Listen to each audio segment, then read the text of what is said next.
பயத்திலிருந்து விடுபடுவதற்காக மனிதர்கள் அநியாயத்தை தமதாக்குகின்றனர். அவ்விடம் அசத்தியம் ஜனனம் எடுக்கின்றது.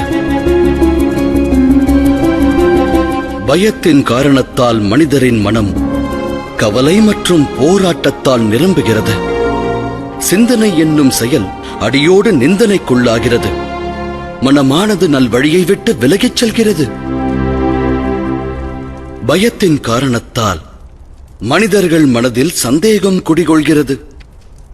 அந்த சந்தேகம் குரோதத்திற்கு வழிவகுக்கின்றது.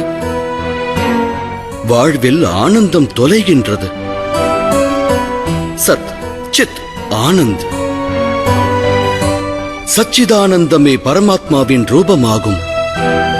மனிதன் பயம் என்னும் காரணத்தால் பரமாத்மாவை விட்டே விலகிச் சென்று விடுகிறான்.